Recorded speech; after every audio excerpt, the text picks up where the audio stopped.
বসুন্ধরা গুঁড়া মশলা healthy kitchen. প্রিয় দর্শক, আপনাদের সবাইকে আমন্ত্রণ জানাচ্ছি বসুন্ধরা গুঁড়া মশলা হেলদি কিচেন থেকে। আমি কাকলি।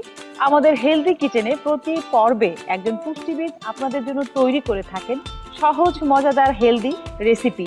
আজকে আমাদের সাথে আছেন তপতি আপু। তপতি আপা, আপনাকে ওয়েলকাম করছি আমাদের বসুন্ধরা গুঁড়া মশলা হেলদি কিচেন থেকে। কেমন আছেন?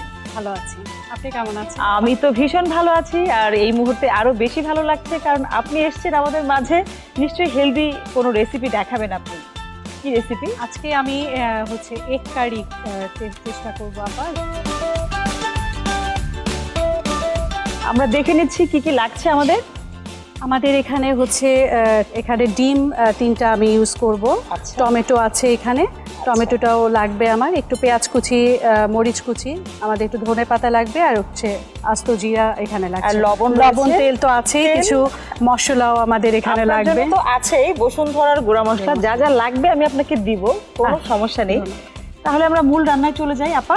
একটু আমাদের আন্দাজ মতো অল্প তেল আমরা আগে নিয়ে আমি জানি যেহেতু আপনার রেসিপি, আপনি তো তেলটা একদমই পরিমাণ মতো এবং পরিমাণ মাফিক সবসময় ইউজ করেন, তাই আমি কম দিব, টেনশন নেই কোনো। আমি দিয়ে দিচ্ছি এখানে 1 টেবিল স্পুন। ঠিক আছে, এটার মধ্যে একটু গরম হয়ে আসলে আমরা আস্ত জিরা অল্প পরিমাণে দিয়ে দিব। আচ্ছা, আমরা এখন দিয়ে দিতে পারবো বেবি। ওকে, আমরা দিয়ে দিচ্ছি হাতের আঙ্গুলের হ্যাঁ 1 চিমটি মতো, বাস, যে কয়েকটা পরে। এখন এটা একটু হয়ে আসতে আমরা জাস্ট এটা ফোড়নটা ভালোভাবে হতে হবে। এটা একটা ফ্লেভার আসবে। এখন আমরা একটু পেঁয়াজ আর মরিচ কুচি এটার মধ্যে দিয়ে আমরা এখানে পেঁয়াজ কুচি আছে 1 কাপ পরিমাণে দিয়ে দিই।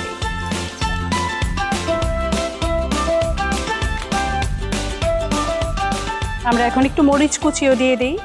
আমরা এখানে দিয়ে দিচ্ছি কাঁচা মরিচ কুচি 1 টিস্পুনের মতো।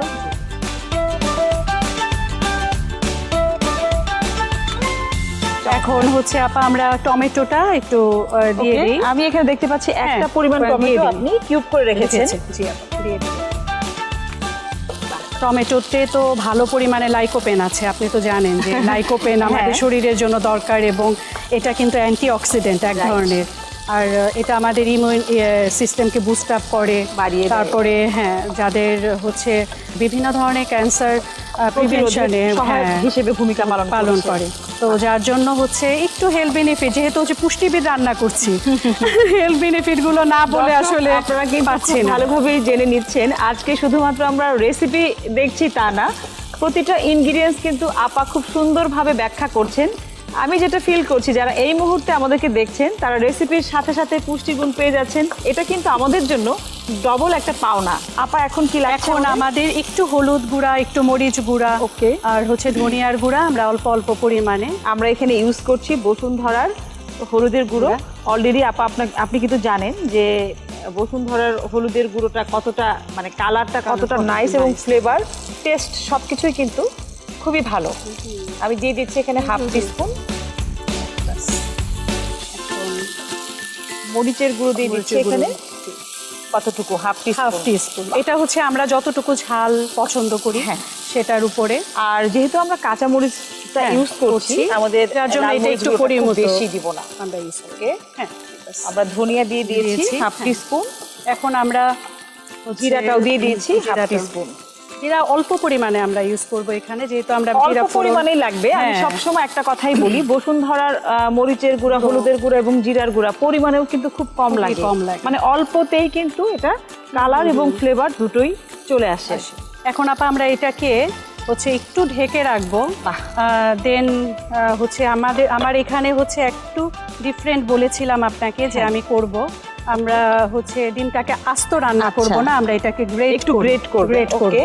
তো দর্শক, আপনারা দেখে নিচ্ছেন আপা এখানে 3টা ডিম আগে থেকেই বয়েল করে রেখেছে, এবং এই 3টা ডিম কিন্তু আপা এখন গ্রেটারে গ্রেট করে নিচ্ছেন।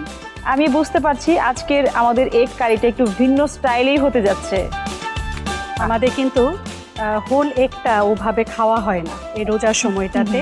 তো আমরা যদি ঘরের সদস্য সংখ্যা পরিমাপ করে, ধরেন 4 জন আছি, আচ্ছা। 4টা ডিম এভাবে গ্রেট করে এটাকে হচ্ছে কারি স্টাইলে করি, তাহলে কিন্তু আমাদের জন্য আমাদের ডিমের যে গুণাগুণ আমাদের শরীরের যে একটা রোল প্লে করে সেটাও আমাদের মেনটেন করা হচ্ছে, আমরা পাচ্ছি। পাশাপাশি আমাদের জন্য ডেলিশিয়াস এবং স্বাস্থ্যকর একটি হচ্ছে প্রিপারেশন আমাদের ইফতার বা হচ্ছে সেহরিতে আমরা রাখতে পারছি। বাহ, কারণ ডিম তো জানেন এটা একটা প্যাকেজ নিউট্রিশন, আপনি কিন্তু ভিটামিন সি ছাড়া সবগুলো হচ্ছে ভিটামিন মিনারেলস আপনি একটা ডিমের মধ্যে পাচ্ছেন। আমরা এবার ঢাকনাটা খুলে দিচ্ছি। মশলাটা কিন্তু খুব ভালোভাবে কষে গেছে, আমরা দেখতে পাচ্ছি।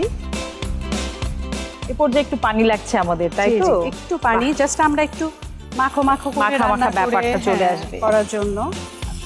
এটা আমরা যাতে একটু রুটি পরোটার সাথেও খেতে পারি। আমি সেটাই ভাবছিলাম যে অনেকেই হয়তো আমরা রুটি খাই, সেক্ষেত্রে কিন্তু রুটি দিয়ে এটা খুব ভালো মজা লাগবে, খাবার হতে পারে আর কি। মানে একটা কম্বাইন্ড একটা হলো যে কার্বোহাইড্রেট থাকলেও প্রোটিন থাকছে, আপনি এখান থেকে হচ্ছে ভিটামিন মিনারেলস পাচ্ছেন। আমাদের মশলা এবং টমেটোর সঙ্গে এটা কষাতে সম্ভবত আরো 2 থেকে 3 মিনিট সময় লাগছে। আর একটু ঢেকে দিতে পারি? একটু ঢেকে দিতে পারি। তারপরে আমরা ডিমটা দিয়ে দিব। আচ্ছা, ডিমটা দিয়ে আমরা বেশি সময় রাখবো। আচ্ছা, এই ফাঁকে একটা বিরতি দিয়ে আসতে পারি আপা আমরা? দর্শক, আপনারা দেখছেন বসুন্ধরা গুঁড়া মশলা হেলদি কিচেন। এই মুহূর্তে নিচ্ছি ছোট্ট একটা বিজ্ঞাপন বিরতি। আশা করছি কোথাও যাবেন না, আমাদের সাথেই থাকবেন। দর্শক, আপনারা দেখছেন বসুন্ধরা গুঁড়া মশলা হেলদি কিচেন। ফিরে আসলাম বিজ্ঞাপন বিরতির পর। দেখা যাক আপনার রেসিপির কি অবস্থা। অলরেডি আমাদের এটা মশলাটা খুব ভালো কষে গেছে, একটু নেড়ে দেই।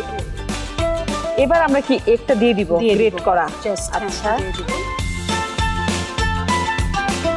দারুণ একটা ফ্লেভার আসছে, একদম কালার ফ্লেভার সবকিছুই কিন্তু অসাধারণ একটা ব্যাপার। অল্প করে আস্তে ধীরে আমাদের নাড়তে হবে যাতে এটা অনেক বেশি পরিমাণে আর কি স্ম্যাশড হয়ে না যায়। একটু মানে এরকম একটু আস্তে আস্তে থাকবে। হ্যাঁ, এবার কি আমরা ধনে পাতাটা দিয়ে দিব? আমি এখানে দিয়ে দিচ্ছি 2 টেবিল স্পুনের মতো। শেষ মুহূর্তে একটু কাঁচামরিচ না দিলেই মনে হচ্ছে। হ্যাঁ, কাঁচামরিচের একটা ফ্লেভার আছে, তার কিছু পুষ্টি গুণাগুণও আছে। আমাদের তো একদম মোটামুটি হয়েই যাচ্ছে এবং খুব কাছাকাছি সময় আমরা চলে এসেছি। এ পর্যায়ে মনে হচ্ছে একটু দমে রাখি আমরা, মানে জাস্ট স্লো হিটে 2-3 মিনিট রাখলে মনে হচ্ছে যে খাবারটা আরো বেশি একটা সফট পর্যায়ে চলে যাবে। আমাদের অলরেডি হয়ে গেছে। এটাকে আমরা এখন নামিয়ে আমরা সার্ভ করব, তাই তো? আমাদের হয়ে গেছে। অসাধারণ আপা, ভীষণ ভালো লাগছে আমার। আপা, আমাদের রেসিপি এবং এই হেলদি প্রিপারেশনটি রেডি, আপনি একবার দেখুন। আমার কিন্তু খুব ভালো লাগছে, জানি না আপনার কেমন লাগছে। আমি জাস্ট বলবো ওয়াও। আসলে হয় না যে কিছু কিছু রেসিপি দেখলে মনে হয় যে এটা কখন খাবো এরকম একটা ব্যাপার থাকে। আপনার এই রেসিপিটি দেখে কিন্তু আমার ভেতরে ওরকম একটা ফিল হয়েছে। যাই হোক, এখন যেহেতু খাওয়া যাবে না, ইফতারের পরেই সবাই আমরা খাবো। আপনাকে অনেক ধন্যবাদ আপা, এত সহজে চমৎকার একটি রেসিপি আমাদের সঙ্গে শেয়ার করার জন্য। ধন্যবাদ আপা, আপনাকেও ধন্যবাদ। প্রিয় দর্শক, দেখলেন তো তপতি আপা কত সহজে চমৎকার হেলদি একটি রেসিপি আমাদের জন্য তৈরি করে দেখালেন ঝটপট। এরকম আরও সহজ হেলদি রেসিপি পেতে হলে কি করতে হবে? বসুন্ধরা গুঁড়া মশলা হেলদি কিচেনের সাথেই থাকতে হবে। দেখা হবে পরবর্তী পর্বে। সেই পর্যন্ত ভালো থাকুন, সুস্থ থাকুন, আমাদের সাথেই থাকুন। ধন্যবাদ সবাইকে।